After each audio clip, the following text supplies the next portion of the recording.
Time for green commons. Number 5. Grapple with the past. It's 1 and a green for an instant that you can self-mill 3 cards, and then you may return a creature or land. So it looks a bit like Vessel of Nacency's activated ability, but there you got the enchantment in the graveyard, here you get an instant. Yeah, so it's like...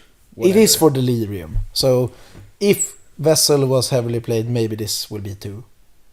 Yeah, we think so at least. It looks pretty similar at least. Number 4, we have the Backwoods Survivalists. So a 4 mana 4/3 would be awesome if it was a 3/4. Yeah, it would have been a lot better. But it also gets, if you have Delirium, you get +1/+1 and Trample. That's nice. That's nice. I mean, a 5/4 trample for 4. And it's a human. That's so good. And it's a human, yeah. But still, 4/3. It's good. It's a lot of stats for 4 mana. Yeah. Especially when you have Delirium. Yes. It's just a decent green creature. I mean, it's not like the 3/4 werewolf. It's not that good, but it's still decent. And if Delirium still is a thing, I mean, you can play this if you need a 4-drop. Yeah, because that flipped into a 5/6. Yeah, and it was just very good. This is a 5/4 instead. Yeah, so 5/6 is obviously 5/6 is better. a lot better, but it had to flip. I don't know. And trample is good. Yeah, Trample is good. So it's not as good as that card, but it's you will close. play it if you need a 4-drop. Yeah. So number 3 we have Wolfkin Bond. It's 4 and a green. It's an aura. The creature gets +2/+2, and you also get a wolf.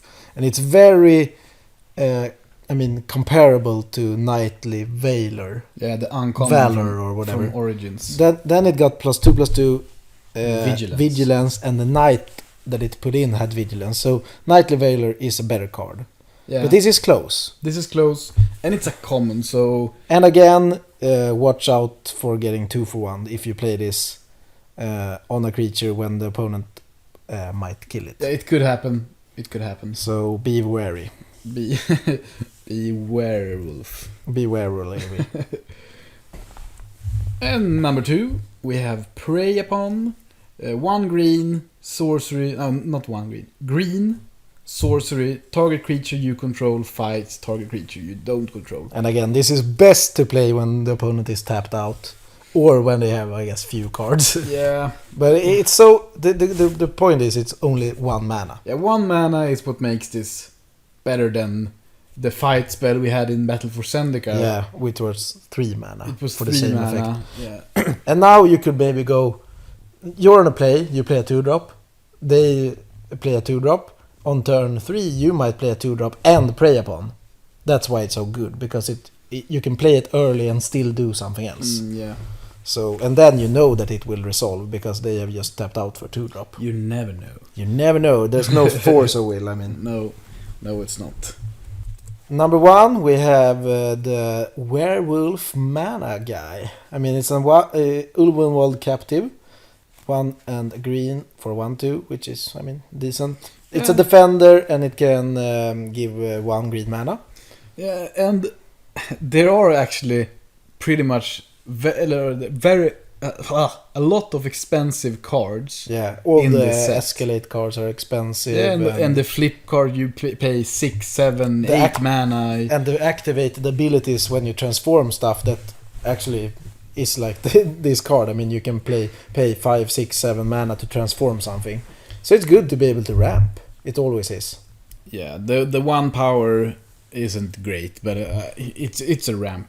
There has been 2 mana upside. O2s defenders that you played. So I mean, it's a good card. And it flips into Ulvenwald Abomination. Another Werewolf Eldrazi. A 4/6 this time. No? But it taps for 2 generic. Yeah, so... No. It taps for 2 windings. No windings. Yeah, the Eldrazi mana. They're called the actual colorless. Yeah. There are no... That's not relevant for this set, because there are no cards. It's just, maybe you are some weird... Maybe you opened Emrakul or something and just want more mana. Whatever. Yeah, you just want it. You just want it all, don't you? Okay, so... That was common. Moving on to uncommon. So for number 3 on uncommons, green, we have Foul Emissary. Yeah. 3 mana 1/1. Yeah, that's awesome. That's not good. But when it enters the battlefield, you can look at the top 4 cards of your library. You may reveal a creature card from among them and put it in your hand. So, again, if you build your deck, correctly, it should be 3 mana, 1/1, draw a card that you probably want to draw. Yeah. But then it has the more relevant and already text. There, I think it's good. Yeah, exactly. 3 mana is obviously a lot to pay for a 1/1 that draws you a card, but it's still fine. Yeah, but if it draws you a filtered card, it might be fine. It's better. close to like Elvish Visionary with some scry or whatever. Yeah. But it also has when you sacrifice Foul Emissary while casting a spell with Emerge, so very focused to the Emerge. It's basically a card that explains how Emerge works. Yeah. Then you also get a 3/2 colorless Eldrazi Horror. And that's a lot from, the 2 and a green. Then you have gotten first a 1/1 that draws you a card, and a card that you probably want. And you also get a 3/2 when the 1/1 leaves, and you get the big guy with the cheaper. Yeah, with the Emerge ability. So obviously, if you're in a deck totally without the merge, maybe you should. This is still a fine playable if you need playables. Yeah. But it's not as good then. But this looks like a card with you can go deep. You can go deep. And it's so obvious that this card will be good if you just get the good emerge creatures. And green, like we said before, green, blue, and also some black are the mostly emerge green, colors. mostly green and blue. And there is even a gold emerge card that is green and blue combined. Yeah, so Foul Emissary it will be a good card. It will be. And that was number 3. Yes. Number 2, we have a fine little Werewolf Horror Kissing prowler. First it's just Savannah Lions, and then for 5 you can transform it into a 4/4 that can only be blocked by 1 creature. Yes, Sinuous Predator. Yeah, so it's good early. It's good if it stays alive and you can flip it, and it's decent late also. Having the ability to not getting double blocked is actually relevant when it's a 4/4. And also having the ability to not be a bad top deck when you're in top deck war on turn 15 or whatever. This will still be a lot better to draw than just drawing a Savannah Lions. Yeah. And that's the cool part about the card. Curd. And number 1, on green uncommons, we have Clear Shot. Very good removal spell. 3 mana, instant. Target creature you control gets +1/+1 until end of turn. It deals damage equal to its power. It's Rabid Bite with plus +1/+1. and instant, and it's only 1 more generic mana. Yeah, it's super good. I think this is better than Rabid Bite. I think so too. But we'll see. But it feels like it. Just because this, we have spoken about 3 or 4 cards now that you have to be alert when you're casting them, so you don't get a 2-for-1. Yeah. This exactly. is a perfect example on that type of card. Your opponent just goes, okay, I make my guy gets +2/+2, and I eat your wolf. Yeah. And you just go, no, because I fight your guy, and your card is in the graveyard. So obviously, instant here is key against all these good big auras. And it also says on the card, Rem Carolus, Slayer of Eldrazi. Yeah. So it's cool. It's an Eldrazi Slayer. Yep. But we also have some honorable mentions. Yeah, because like green had a lot of good uncommons. And one card that's pretty cool that will probably see a lot of play in Delirium decks is Crop Sigil.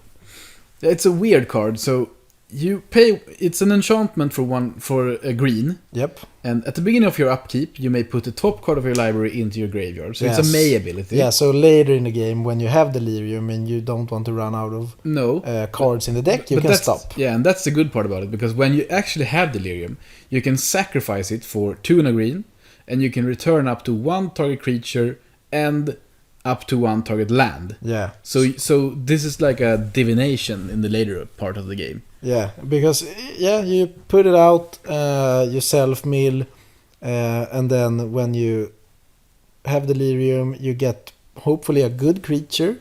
And I mean, okay, a land is a land. Yeah, but whatever. It's still a card. But it still draws you 2 cards. So, yeah, looks good. And maybe this is like the vessels that people just thought that, those doesn't look good. Mm-hmm. But then when delirium was a fact, people started playing them. Mm. And this is an uncommon, so it won't see that much. No, it's not like the vessel. No, but it's still it's cool. And green getting card draw is also relevant. And we also have the Gnarlwood Dryad. So it's another delirium card. Another delirium card. You pay green and you get a 1/1 death touch, which is good. Yeah, it trades in the early part of the game, but in when you have delirium, it also gets +2/+2. So it's good to draw later too. I mean, this could be on the top list, but still, get the cards that are best in the specific decks. We tried not to put them in the top 3 before we know how good because worst case, maybe delirium decks now are super duper bad. Yeah. We don't know yet. No, so we don't know yet. It's better just to. I mean, this is a burn spell. It costs 1. It deals 2 damage. Then we know that it could be played in most of the red decks. What you can also say about Dryad is that a 1/1 death touch trades as well as a 2/2 death touch. Yes. 3/3. I mean. Yeah. So it's not super duper upside. You can play it anyway, but it's. I mean, getting the buff. I mean. 1 mana 3/3 death touch is very good. Yeah, that's good. So, but we just put it on the mentions instead for now. Yep.